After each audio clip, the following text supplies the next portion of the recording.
빌립보서 2장 5절에서 11절까지 말씀입니다. 네, 빌립보서 2장 5절에서 11절 말씀입니다.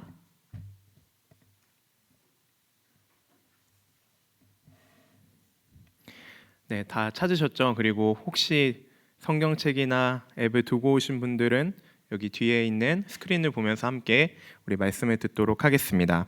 제가 5절 읽고 우리 교독하면서 함께 읽겠습니다. 너희 안에 이 마음을 품으라. 곧 그리스도 예수의 마음이니 그는 근본 하나님의 본체시나 하나님과 동등됨을 취할 것으로 여기지 아니하시고 오히려 자기를 비워 종의 형체를 가지사 사람들과 같이 되셨고 사람의 모양으로 나타나사 자기를 낮추시고 죽기까지 복종하셨으니 곧 십자가에 죽으심이라. 이러므로 하나님이 그를 지극히 높여 모든 이름 위에 뛰어난 이름을 주사 하늘에 있는 자들과 땅에 있는 자들과 땅 아래에 있는 자들로 모든 무릎을 예수의 이름에 꿇게 하시고, 우리 함께 읽겠습니다. 시작. 모든 입으로 예수 그리스도를 주라 시인하여 하나님 아버지께 영광을 돌리게 하셨느니라. 아멘. 우리 함께 죄송해요. 아멘 하고 이제 오늘부터는 하나님의 말씀입니다 라고 하고 우리가 봉독을 마치려고 합니다. 우리 아멘부터 같이 해볼까요? 시작. 아멘. 하나님의 말씀입니다. 네, 우리 기도하고 설교 듣도록 하겠습니다. 제가 기도하겠습니다. 여호와께서 그에게 이르시되 내 기도와 내가 내 앞에서 간구한 바를 내가 들었은즉 나는 내가 건축한 이 성전을 거룩하게 구별하여 내 이름을 영원히 그곳에 두며 내 눈길과 내 마음이 항상 거기에 있으리니 내가 만일 내 아버지 다윗이 행함같이 마음을 온전히 하고 바르게 하여 내 앞에서 행하며 내가 내게 명령한 대로 온갖 일에 순종하여 내 법도와 율례를 지키면 내가 내 아버지 다윗에게 말하기를 이스라엘의 왕위에 오를 사람이 내게서 끊어지지 아니하리라 한 대로 내 이스라엘의 왕위를 영원히 견고하게 하려니와. 아멘. 하나님 아버지, 우리의 작은 마음과 또 기도를 잊지 아니하시고 우리의 기도를 들어주심에 감사합니다. 하나님, 오랜 시간 동안 여러 예배당을 돌며 계속해서 적응하고 또 새롭게 가꿔야 했던 시간들이 있었습니다. 오랜 시간이 지나서 우리에게 새 예배당을, 새 성전을 허락해 주시니 감사합니다. 하나님, 우리가 이곳에서 잊지 않아야 할 것은 하나님, 다윗이 하나님 앞에서 성전을 짓겠다고 고백했을 때 하나님께서는 하나님의 때에 그의 아들 솔로몬을 통해서 하나님의 성전을 건축하셨던 것처럼 우리가 늘 하나님의 때와 하나님의 뜻이 있음을 기억하며 하나님께서 우리에게 말씀하신 바들을, 그 율법들을 우리가 잘 지켜 행하는 일청년함대가 될 수 있도록 도와주시옵소서. 이 장소가 늘 하나님께 올려드리는 찬송이 흘러 넘치게 하여 주시고 이 자리가 하나님을 더욱 뜨겁게 사랑하고 말씀에 순종하는 자들이 넘치게 하셔서 하나님, 정말로 하나님 나라가 이 땅에 임할 그때를 우리가 항상 기대하고 바라는 마음으로 하루하루의 삶을 살아갈 수 있도록 도와주시옵소서. 이 시간 말씀을 듣습니다. 특별히 오늘 부활주의를 허락하여 주시니 감사합니다. 하나님께서 이 땅에 보내주신 예수 그리스도께서 다시 살아나심을 통하여서 우리도 우리 안에 죽음이 아니라 그 영원한 죽음에서 벗어나 새 생명을 허락해 주시니 감사합니다. 이 생명이 우리 안에 있음을 믿을 수 있도록 도와주시고 또 이 부활의 큰 기쁨과 이 복음의 복된 소식을 우리의 이웃에게도 전하는 모든 자들 될 수 있도록 도와주시옵소서. 이 시간 우리의 마음을 열어주시고 듣는 마음을 허락하여 주셔서 선악을 분별하고 주의 말씀을 청종할 수 있도록 도와주시옵소서. 감사드리며 예수 그리스도의 이름으로 기도드립니다. 아멘. 네, 반갑습니다. 우리 또 이렇게 1청년 함대만 여기에 있으니까 또 분위기가 다른 것 같아요. 한번 옆에 한번 보실래요? 생각보다 이 자리가 많이 넓죠, 그렇죠? 우리가 이 자리를 함께 채워가고 또 이 자리에 보내주실 우리의 동역자들을 함께 기대했으면 좋겠습니다. 오늘 부활주일입니다. 다들 알고 오셨죠? 네, 오늘은 우리가 이렇게 인사하고 시작했으면 좋겠습니다. 자, 저를 따라해 볼게요. 그리스도께서 부활하셨습니다. 자, 우리 옆에 있는 사람에게 눈을 마주치면서 자, 인사하겠습니다. 시작. 그리스도께서 부활하셨습니다. 아멘. 자, 우리 한 번 더 이번에는 한 단어에 강조점을 두고 우리 인사할 건데요. 이렇게 인사했으면 좋겠습니다. 그분은 진실로 부활하셨습니다. 시작. 그분은 진실로 부활하셨습니다. 아멘. 감사합니다. 이 표현은요, 미국인들에게 성탄절에 메리 크리스마스라고 인사하듯이 부활절에 일상적으로 쓰는 표현입니다. 요즘 저 단순한 고백이 더욱 절실하게 다가오는 것 같습니다. 우리의 둔한 입술로 그리고 그리스도의 부활을 충분히 설명할 수는 없지만 우리가 온 마음을 다해 선포할 수는 있는 것 같습니다. 우리 다시 한번 이렇게 고백하겠습니다. 그분은 진실로 부활하셨습니다. 시작. 그분은 진실로 부활하셨습니다. 아멘. 우리 주 예수 그리스도께서 죽음의 권세를 깨뜨리시고 부활하셨다는 사실이야말로 우리가 복음을 전할 이유입니다. 이것이 성도된 그리고 그리스도인 된 우리의 영원한 자랑인 줄로 믿습니다. 여러분 혹시 반전이라는 단어의 뜻을 알고 계신가요? 아마 다들 단어를 모르시지는 않을 것 같아요.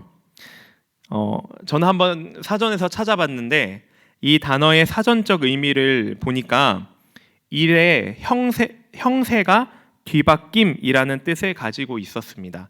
일의 형세가 뒤바뀜. 영어로 표현하면 turn around 정도의 표현이 될 것 같습니다. 비슷한 말로는요, 도치, 역전 등의 단어가 함께 나왔습니다.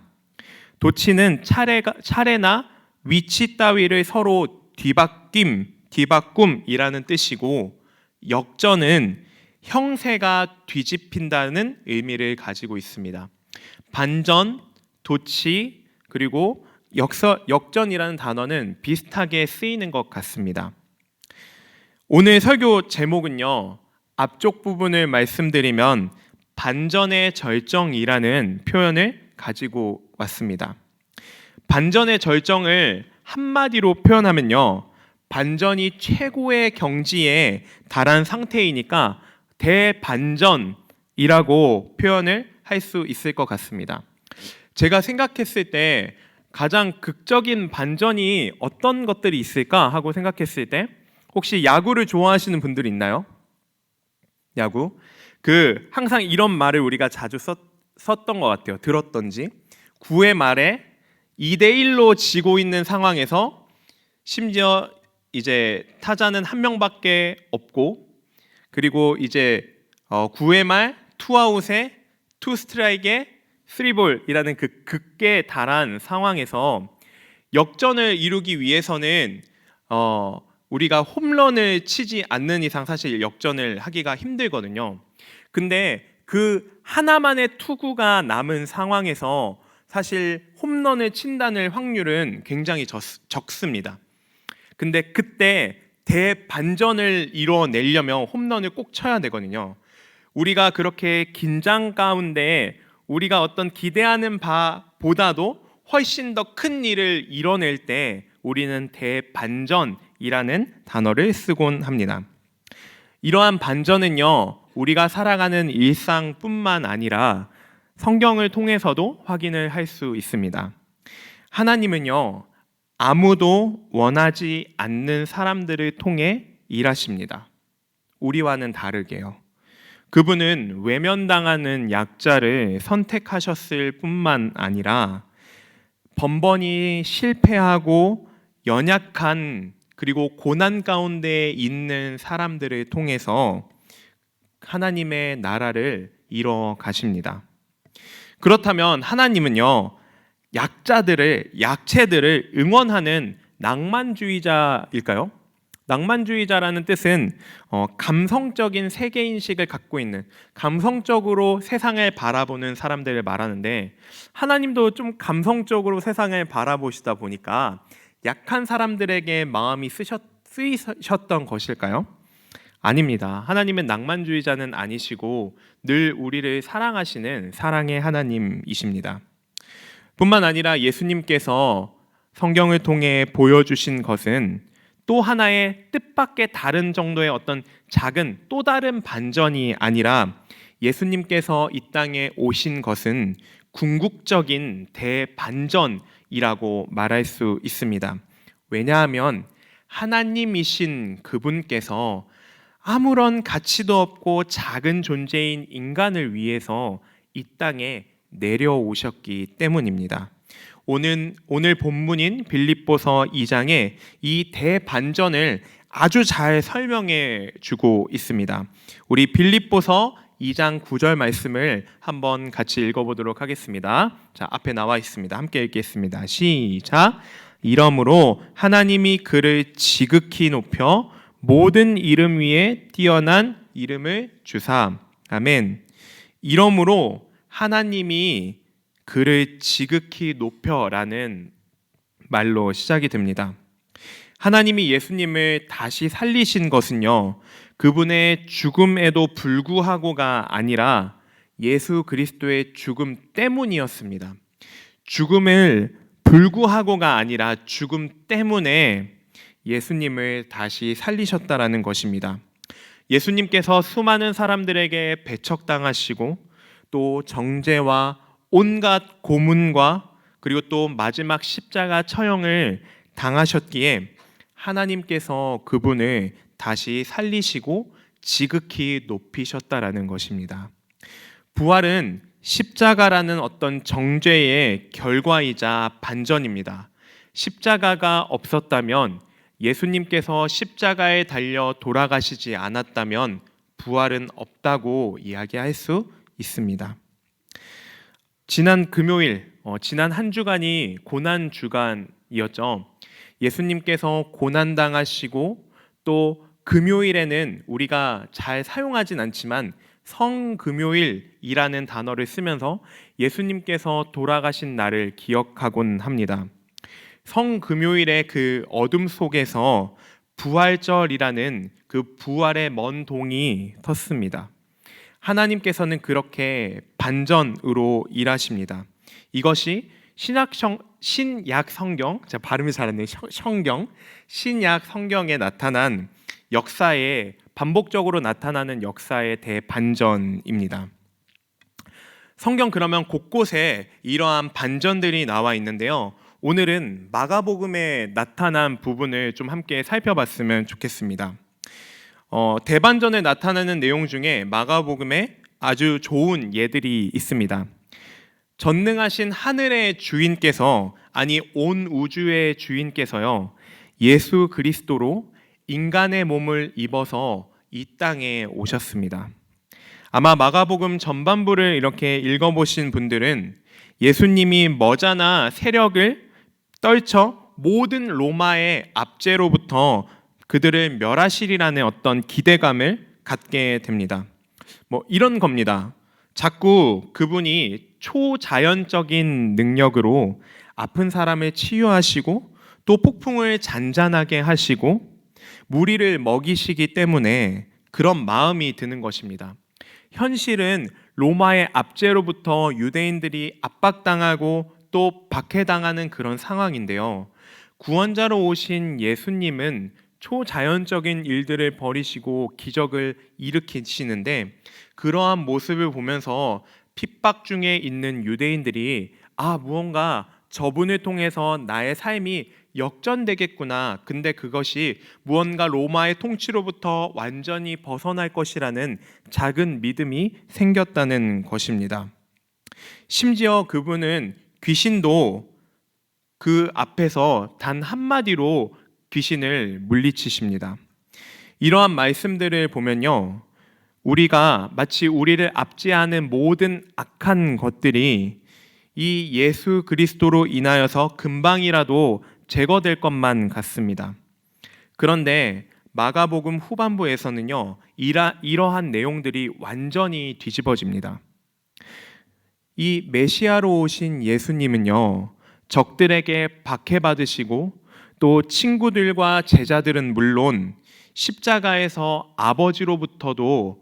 아버지에게마저 버림받으십니다. 이 모든 와중에서 예수님은 말씀하시기를 자신이 왕으로 오셨으나 도리어 이 섬김을 받으러 함이 아니라 도리어 섬기려 함이라고 말씀하십니다. 우리 마가복음 10장 45절을 함께 읽어보도록 하겠습니다. 우리 함께 읽겠습니다. 시작. 인자가 온 것은 섬김을 받으려 함이 아니라 도리어 섬기려 하고 자기 목숨을 많은 사람의 대속물로 주려 함이니라. 아멘.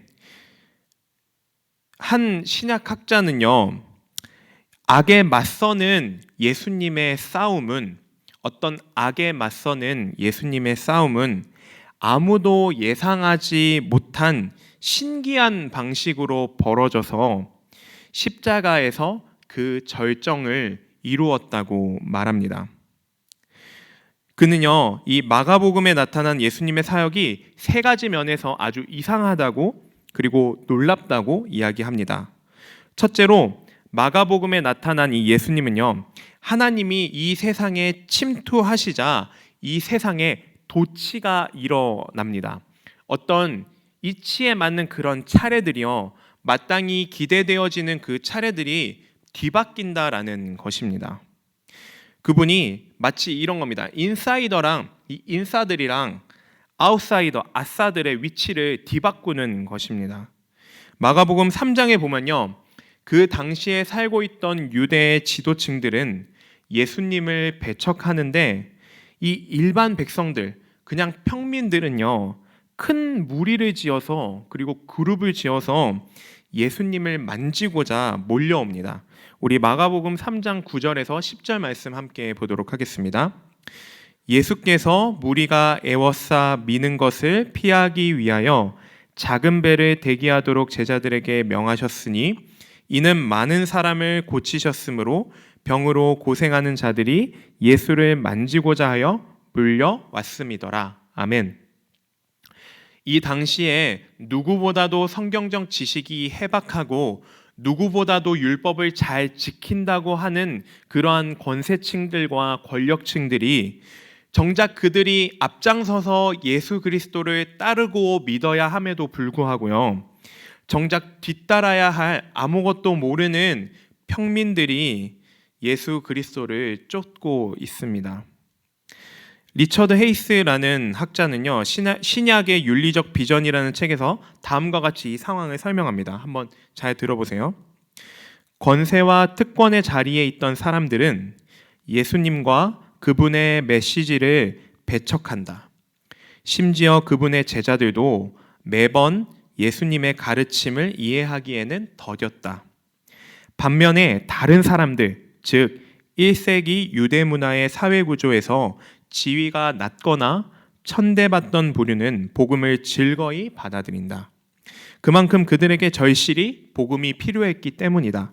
나병 환자라든지 귀신 들린 사람, 혈루증을 앓던 여자, 어린아이들, 시각장애인 바디메오, 베다니에서 예수님께 향유를 부어 장례를 예비한 무명한 여인, 십자가 밑에 이방인 백부장, 바로 이들이 이 마가복음에서 나타나는 예수님께 충실하게 반응한 사례로 제시됩니다. 아까 우리가 같이 읽었던 먼저 된 자로서 나중되고 나중된 자로서 먼저 될 자가 많으리라 라는 말씀을 통해서 우리 중에 성경에 익숙한 사람들도 이 뒤바뀜, 무언가 우리가 예상했던 것과는 다른 이 도치의 부분들을, 반전의 부분들을 우리가 과소평가해서는 안 됩니다. 둘째로 이 마가복음에서는요, 권력의 본질적인 부분과 고난의 가치를 재정의합니다. 예수님은 권력자 대신에 무력한 자들, 약해 빠진 사람들을 택하시지만 어떤 일반적인 혁명가처럼 한쪽의 입장에 서서 그 양쪽의 자리를 뒤바꾸는 정도가 아니라 이 복음은 권력 자체를 재정의합니다. 다시 쓴다라는 것입니다. 예수님은 자신의 권력을 내어놓고 취약한 인간이 되어서 희생되셨습니다. 그러나 이 예수님의 이 외관적인 무력함을 그분은 오히려 권력으로 쓰셨습니다. 약한 모습을 권력으로 사용하셨다라는 것입니다. 남을 지배하는 권력이 아니라 오히려 남을 섬기는 권력이었습니다. 사랑으로 권력을 행사하셨기 때문에 그 약함의 권력이 모든 사람들에게 변화를 이끌었습니다. 바로 이것이 하나님의 그리고 예수 그리스도의 진정한 사랑의 권력인 것입니다. 아까 함께 읽은 인자가 온 것은 섬김을 받으려 함이 아니라 도리어 섬기려 하고 자기 목숨을 많은 사람의 대속물로 주려 함이니라. 예수님께서는 이렇게 오셨습니다. 그러면 예수님께서 말씀하신 이 사랑의 어떤 능력 외에 죄와 그리고 사망을 멸할 수 있는 다른 방법이 있을까요? 없습니다.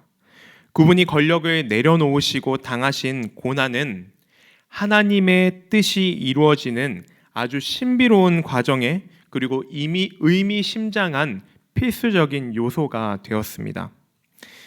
마지막으로 이 신학학자는 도덕적 삶을 보는 이 마가의 관점은 매우 역설적이라고 말합니다. 역설이라는 것은 본래 이쪽으로 가는 듯 하다가 결국 반대쪽으로 꺾이는 어떤 사건을 의미합니다. 역설이 매번 우리를 놀라게 하는 이유는요, 우리의 기대를 항상 벗어나기 때문입니다. 하나님은 어떤 불순한 자를 이 땅에 오셔서 멸하시고 또 순종하는 자에게 복을 주시는 그저 어떤 모범생처럼 답이 있으신 분이 아닙니다. 하나님은 항상 예기치 못하신 방법으로 일하시고 또 그분의 역사하심을 아는 자들은 지나친 자신감이 줄어들고 우리 안에 겸손과 열린 마음이 생기게 됩니다. 그렇다면 성경에 나타난 하나님의 모습을 살펴봤을 때 왜 하나님은 자꾸만 덜 강한 부류들, 약한 부류들, 무력함과 고난을 통해서만 구원을 이루는 것일까요? 이런 이야기가 감동적인 이유는요, 외면당하던 여자나 그리고 업신당하던 남자가 역전승을 거두는 것을 누구나 보기 좋아하기 때문입니다. 예수님이 빈민들과 또 소외계층들 그리고 나병 환자들과 세리와 같이 무시당하는 자들을 사랑하신 이야기가 힘을 얻는 까닭은요, 바로 현 시대를 살아가는 우리들이 정의라는 것을 중시하기 때문입니다. 이러한 모든 작은 반전들은요, 우리에게 궁극적으로 이 땅에 오신 하나님이신 그분이 이 땅에 오신 사건인 그 대반전과 예수 그리스도의 죽음과 부활을 가리키는 것입니다. 예수님께서는 이제 고난을 당하시기 이전에 우리가 지난주일을 사실 종려주일이라고 말을 하거든요. 종려주일은 예수님께서 고난 당하시기 위하여서 예루살렘 성으로 입성하시는 날인데요. 그때에 수많은 그리스도인들이 종려나무 가지를 밑에 깔고 나귀를 타고 오신 예수님을 찬양하는 그러한 날이었습니다. 이 예수님께서는 우리를 구원하시기 위해서 예루살렘 성으로 들어오셨고 또 그분을 따르던 수많은 무리들은요, 이 예수님이 어떤 왕좌로 높은 곳으로 올라가셔서 아까 말씀드렸던 것처럼 로마의 압제와 그 자신들의 수많은 고통 속에서 그들을 건지실 것이라고 기대를 했습니다. 요한복음 12장 12절과 13절에 이렇게 나와 있습니다. 그 이튿날에는 명절에 온 큰 무리가 예수께서 예루살렘에 오신다는 것을 듣고 종려나무 가지를 가지고 맞으러 나가 외치되 호산나 찬송하리로다 주의 이름으로 오시는 이 곧 이스라엘의 왕이시여 하더라. 아멘. 이렇게 나와 있습니다. 그러나 예루살렘 성으로 입성하신 이후에 그분이 제자들을 모아두고 말씀하신 한 가지가 무엇이었냐면요, 바로 자신이 왕위에 올라가는 것이 아니라 이 땅에서 들려야 한다고 말씀하십니다. 이 들리는 것이 좋은 자리로 높임을 받는 것이 아니라 죽기 위해서 들림을 받아야 한다고 말씀하십니다. 요한복음 3장 14절과 15절에 이런 말씀이 있습니다. 모세가 광야에서 뱀을 든 것 같이 인자도 들려야 하리니 이는 그를 믿는 자마다 영생을 얻게 하려 하심이니라. 예수님께서 언급하신 이 사건은요, 이스라엘 백성이 약속의 땅인 가나안에 도착하기 전에 광야에서 방황할 때 벌어진 일입니다. 그 백성이 하나님을 저버렸고 하나님의 말씀에 순종하지 않았을 때에 하나님께서는 이스라엘 백성 진영에 독사를 보내서 그들을 물게 하셨고 물린 사람들이 죽어가고 있었습니다. 그들은 회개하며 모세를 통해 주님의 치유하심을 구합니다. 하나님은 이스라엘 백성들의 기도를 들으십니다. 그리고 모세에게 노수로 뱀의 형상을 만들어서 긴 장대에 높이 매달아서 이 이스라엘 백성들이 살고 있는 진영 한가운데에 놓으라고 말씀하십니다. 뱀에 물린 사람들은요, 이 장대만, 이 놋뱀만 쳐다보기만 하면 목숨을 건집니다. 여기서도 우리가 역설을 찾아볼 수 있는데, 하나님께서는 순종하지 않는, 하나님을 저버린 이스라엘 백성들에게 이 뱀을 통해서 그들을 죽음 가운데로 내모시거든요. 근데 이들을 치료하실 때에도 바로 이들을 병들게 하고 죽기까지 내몰았던 이 놋뱀을 사용해서 이 놋뱀을 쳐다보아야만 그들이 살 수 있게끔 만드십니다. 결국 하나님은 이 죽음의 저주를 그냥 넘겨버리는 것이 아니라 신기하게도 이 저주를 통해서, 이 놋뱀을 통해서 다시 이스라엘 백성들을 회복시키신다는 것입니다. 이 역설을 잘 기억했으면 좋겠습니다. 그래서 예수님도 뱀이 장대에 들린 것처럼 자신도 십자가에 들려야 한다고 말씀하신 것입니다. 그런 의미에서 바울은요, 고린도후서 5장 21절에 그분을 하나님이 죄로 삼으셨다, 예수님을 죄로 삼으셨다라고 이야기했고, 갈라디아서 3장 13절에는 그리스도께서 우리를 위하여 저주를 받은 바 되사 저주가 되었다고 말씀하십니다. 죄가 우리를 멸망시킴으로 예수님은 십자가에서 바로 그 죄가 되셨다는 것입니다. 우리 대신에 죄인 취급 당하시고 또 우리 대신에 저주받고 죽으셨습니다. 이제 우리는 믿음으로 십자가 위에 달리신 예수 그리스도를 바라보아야만 그분이 우리를 죽이는 죄가 되셔서 우리의 죽음을 대신 당하시는 그분을 바라보아야만 우리의 죄가 용서되고 깨끗하게 치유받을 수 있다는 것입니다.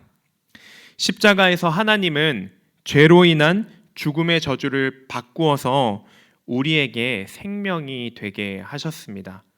저주가 생명이 된다. 십자가에 달리셔서 이 죽음이 생명이 된다라는 말 자체가 굉장한 역설이라는 것입니다.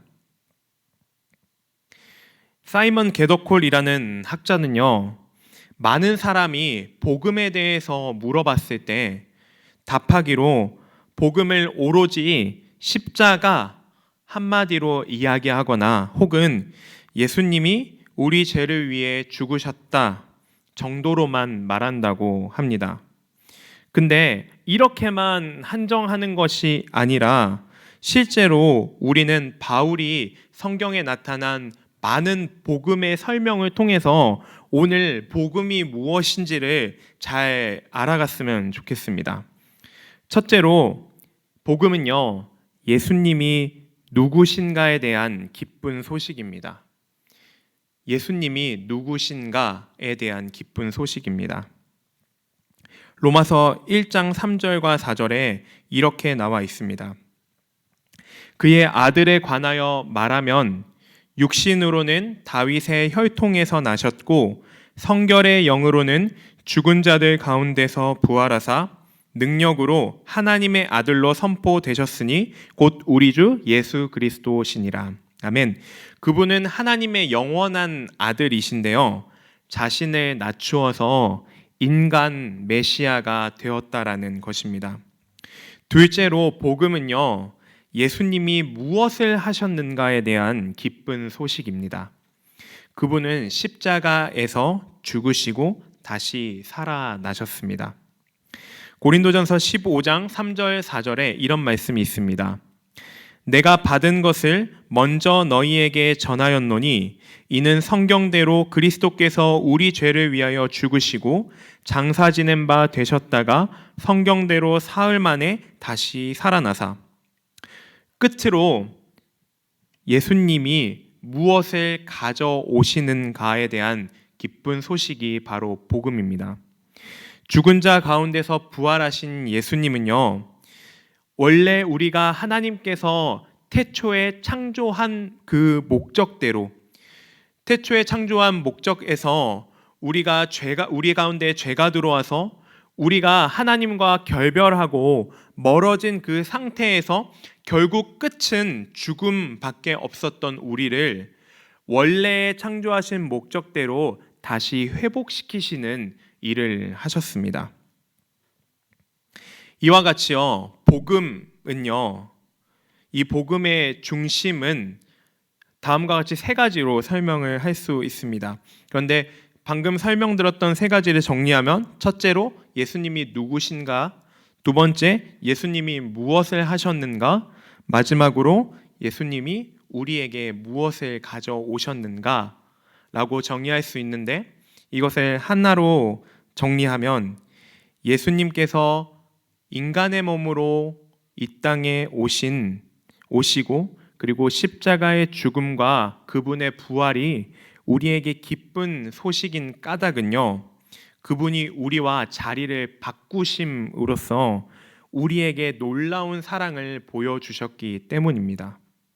하늘에 계신 그분이 이 땅에 내려오셔서, 그리고 죄가 없으신 그분이 죄가 많은 우리와 자리를 바꾸심으로써 우리의 죄가 용서받고 태초에 창조하신 목적대로 아담과 하와에게 죄가 들어오기 이전의 모습으로 우리를 회복시키신다라는 것입니다. 그분이 하늘에서 땅으로 오셨기에 우리가 땅에서 하늘인 천국으로 갈 수 있습니다. 부요하신 그분께서 가난해지셨기 때문에 우리가 그분의 가난을 통해서 부요해질 수 있습니다. 죄가 없으신 그분께서 죄가 되셨기 때문에 우리는 죄가 되신 그분을 통해 하나님께 나아갈 수 있습니다. 이제 말씀을 정리하려고 합니다. 우리의 십자가를 지고 그분을 따르라라는 예수님의 명령은요, 우리도 그분의 대반전을 통해 구원을 받고 변화되려면 우리가 각각 각자의 반전을 통과해야 한다는 뜻입니다. 그분이 권력을 행하시는 그런 행위가 아니라 스스로를 잃으시고 섬김을 받는 게 아니라 오히려 섬기려 오신 예수 그리스도의 모습을 보면서 우리 안에 극도로 연약한 부분과 무력함과 결핍들을 인정하면서 우리의 힘으로 어떤 도덕적인 경지에 이르려고 하는 것이 아니라 우리 스스로를 구원의 자리에 이르게 하려는 것이 아니라 우리는 그저 하나님 앞에 우리의 연약함을 인정하고 고백해야 한다라는 것입니다. 한 예시를 들어드리려고 합니다. 한 노인이 있었습니다. 이 노인이 귀가 좋지 않아서 이 노인의 청력은 점점 나빠지는데 이 노인은 스스로가 청력이 약하다는 사실을 극구 부인하고 있었습니다. 그는 자신의 청력이 낮은 것이 아니라 그저 다른 사람들이 말을 할 때 웅얼웅얼하고 말한다고 늘 불평합니다. 결국 보다 못한 그의 부인이 그를 데려가서 청력 검사를 받게 합니다. 의사가 그 노인에게 보청기가 필요하다고 확실히 진단을 내렸음에도 불구하고 이 노인은 그 비용을 보고 나서 깜짝 놀라서 이렇게 이야기합니다. 우리 형편에는 어려울 것 같습니다. 그러나 이 부인은요, 제일 좋은 것으로 살아면서 자신이 선물을 해주겠다고 이야기합니다. 근데 그거야 고맙지만 이 선물을 받으려면 이 노인은 자신의 청력이 약하다는 것을 인정해야만 합니다. 이렇게 이야기해야 하는 것입니다. 아주 고맙습니다. 정말 나는 남들의 말소리조차 제대로 듣지 못하는 늙은이입니다. 라고 말해야 됩니다. 이처럼 어떤 선물은요, 모든 선물이 그렇지는 않지만 자신의 결핍을 인정하지 않고는 받을 길이 없습니다. 이 이야기는 실제로 팀 켈러 목사님이 겪으셨던 이야기입니다.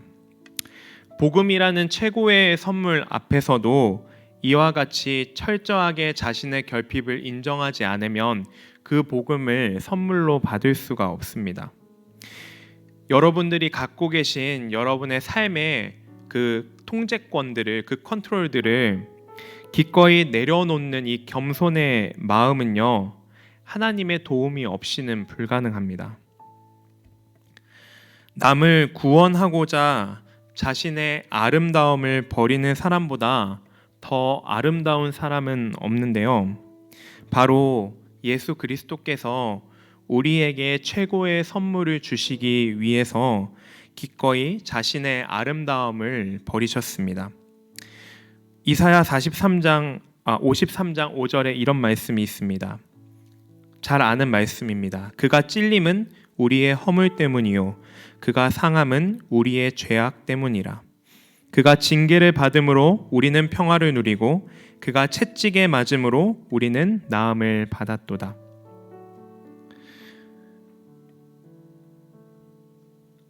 말씀을 마치기 전에 칼빈이라는 아주 유명한 신학자가 그리고 종교개혁자가 예수님의 대반전과 오히려 자신의 아름다움을 버리며 다른 사람의 아름다움을 위해 헌신하는 이 역설적인 모습을 이렇게 표현했습니다.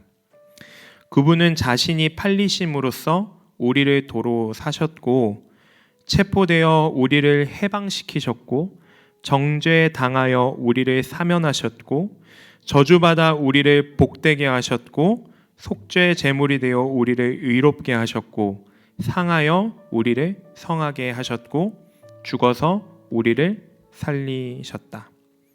이렇게 죽음과 생명의 이 역설의 의미가 예수 그리스도의 이 죽음을 통하여서 우리에게 정말로 생명이 됨을 믿으시기를 바랍니다. 우리는 늘 죽음과 긴 두려움이 가득한 시간을 살아갑니다. 이런 우리에게 단 하나의 희망, 단 하나의 소망이 있다면 바로 예수 그리스도의 대반전인 부활을 입는 자가 되어서 정말로 우리 안에 두려움이 가득할 그때에 죽음으로 이 땅에 오셔서 우리에게 산 소망이 되시는 그분을 찬양하며 나아가는 우리 일청년함대가 되기를 진심으로 기도드립니다. 우리 시간 함께 찬양했으면 좋겠습니다. 우리 처음에 찬양했던 주 예수 나의 산 소망이라는 찬양입니다. 우리가 어떤 상황에 있을 때 예수님께서 오셨는지를 기억했으면 좋겠고, 정말로 대반전으로 죽음이 죽음으로 끝나는 것이 아니라 죽음이 우리 안에 생명이 되는 그 그리스도의 사건을, 그리고 그 십자가의 사건을 우리가 정말로 믿음으로 나아갔으면 좋겠습니다. 우리 함께 찬양하겠습니다.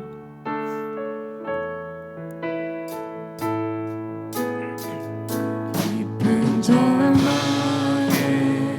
수령 가운데 주님께 닿을 없던 우리 어둠 밤 중에 하늘을 향해 주의 이름 나 부를 때 어둠을 뚫고 오신 주 사랑 나의 절망 거두셨네. 주의 신령으로 다 이루셨네. 주 예수 나의 산소망.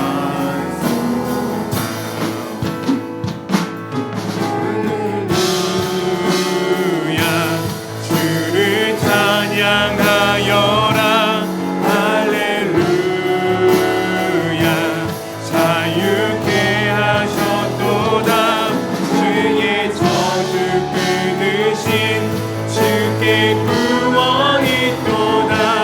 주 예수 나의 산. 우리 다시 한번 처음부터 찬양하겠습니다. 깊은 절망에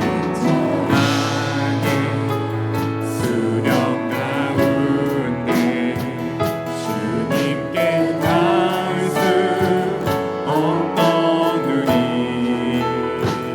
이 어둠 밤 중에 하늘을 향해 주의 이름 나 부를 때 어둠을 뚫고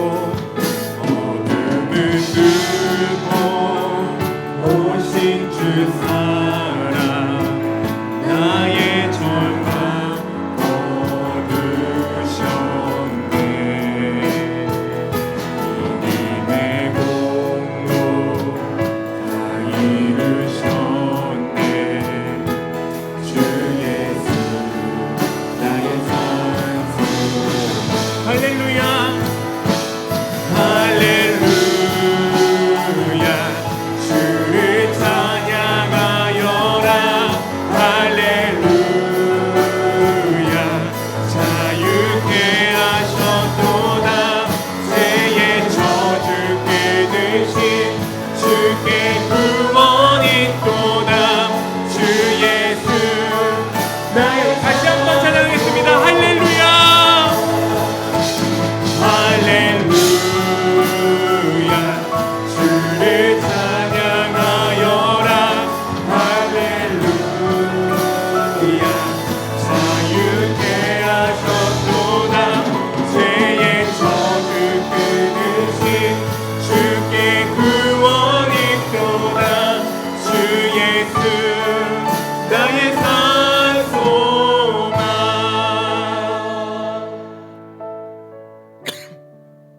여러분 이 시간 우리 함께 기도할 텐데, 이 예수님의 죽음과 부활의 기쁜 소식이 여기 계신 저와 여러분에게 정말로 상관이 있는 일이 되기를 원합니다. 예수님의 죽음과 십자가라는 단어와 부활절이 됐음에도 이 부활의 의미들이 나랑 전혀 상관이 없어서 so what? 그래서 어쩌라고 이렇게 퉁쳐버리고 그냥 지나가는 시간들이 아니라 우리 안에 그분의 희생과 정말로 하늘에 계셔야 할, 그리고 그 크신 하나님께서 우리를 위하여서 친히 인간의 몸으로 오셔서 고통당하시고 고난당하시고 죽음에 이르러셨던, 그러나 죽음에서 끝나지 않고 부활하셔서 다시 하늘로 올라가셨던 그 우리의 소망 되시는 예수님의 죽음과 부활이 우리에게 정말로 의미가 있기를 원합니다. 그래서 우리 안에 그 부활이 정말로 우리 삶에 큰 영향력을 미치기를 간절히 소망합니다. 혹시 나의 죄 때문에 이 죄가 내게 주는 고통과 혹은 나의 가정 상황들과 나의 능력이 너무나도 연약하고 작아 보여서 이것을 해결할 수 없어서 무엇인가를 붙들고 항상 치열하게 살아감에도 불구하고 우리 안에 여전히 해결되지 않는 답답함과 두려움이 있다면 우리에게 친히 찾아오신 그 선물을, 우리의 연약함을 인정하고 이제는 그 선물을 받았으면 좋겠습니다. 하나님, 저의 연약함을, 저의 죄인됨을 인정합니다. 저에게 선물로 오신 그 예수 그리스도의 복음을 이 시간 제가 받아들일 수 있게 해달라고, 우리 시간 자신의 연약함을 인정하면서 자신의 죄악됨과 그 상황들을 우리가 솔직하게 고백하면서 예수 그리스도를 찾는 우리 귀한 시간 되었으면 좋겠습니다. 우리 주여 한번 외치고 함께 기도하도록 하겠습니다. 주여!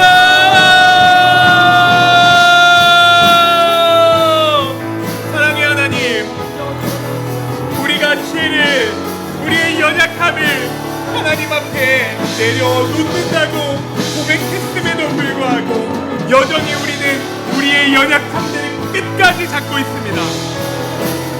우리 스스로를 구원할 수 없는 존재임에도 불구하고, 내가 이 세상을 살아갈 힘이 나에게 없음에도 불구하고, 마치 내가 조금만 노력을 하면, 내가 조금만 무언가를 붙잡으면, 혹은 그것이 돈이든 능력이든 좋은 학벌이든 좋은 회사든 좋은 관계든, 내가 이것 하나만 붙잡으면 이 세상을 살아갈 힘이 넉넉하게 있다고 말하는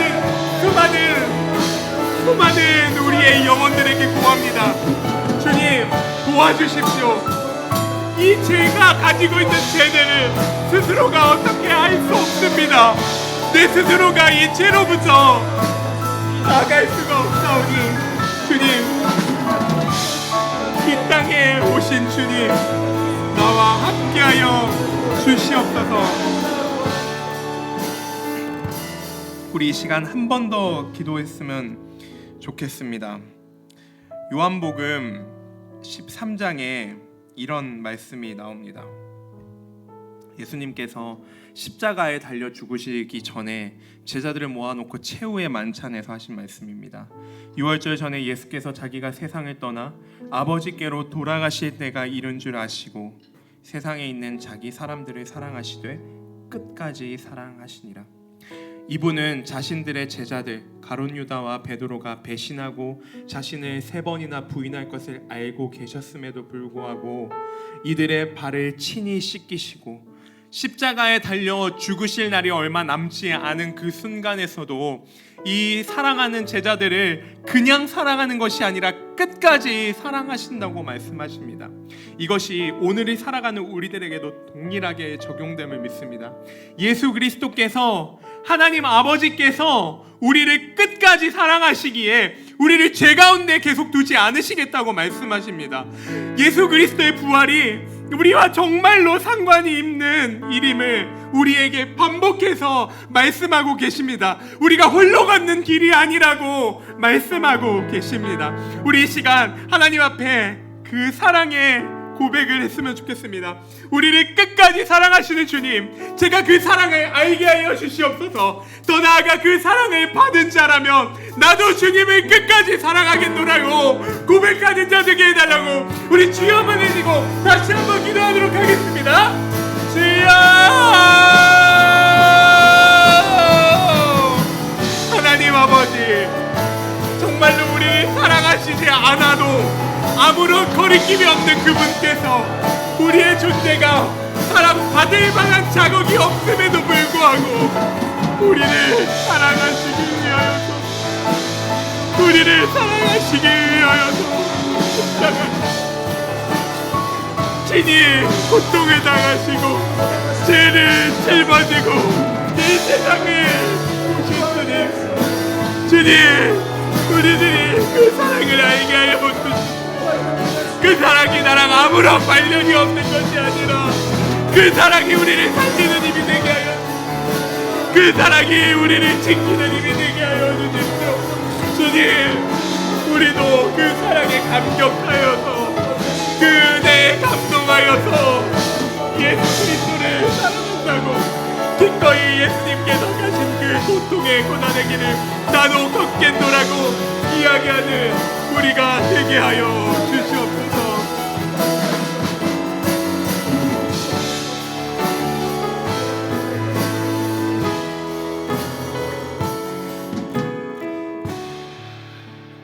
하나님 감사합니다. 사랑받을 자격이, 사랑받을 만한 능력이 아무것도 없는 우리를 위하여서 이 땅에 오셨습니다. 그냥 내버려둬도 아무런 상관이 없으실 텐데 우리와 상관 있게 하시려고 십자가 언약을 맺으신 주님 감사합니다. 우리가 그 크신 사랑을 다 헤아릴 수는 없지만, 그 사랑을 우리가 다 고스란히 알 수 없지만, 주님, 우리가 그 사랑을 조금이라도 알게 하여 주십시오. 그 사랑을 알기에 우리가 그 크신 하나님 앞에 엎드리고 우리의 죄를 고백하고 당신의 그 넓으신 그 긍휼하심으로 우리의 죄가 씻기기를 원합니다. 우리의 죄가 씻겨지는 그러한 경험을 통하여서 주님, 우리도 다른 사람의 죄를 긍휼한 마음으로 바라봐주고 다른 사람을 끝까지 사랑하겠노라고 고백하는 우리 모두가 되게 하여 주십시오.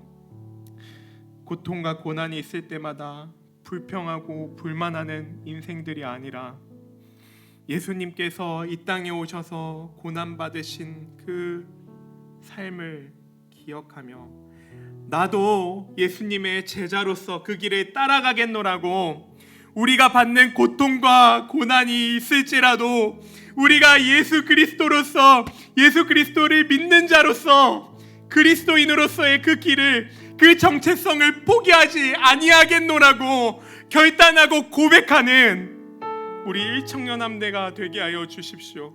아직 복음을 경험하지 못한 자들이 있다면, 아직 이 십자가의 사건과 부활이 믿어지지 않는 자가 있다면 주님 친히 찾아오셔서 그 마음을, 그 귀한 선물을 우리에게 허락하여 주시옵소서. 감사드리며 예수 그리스도의 이름으로 기도드립니다. 아멘.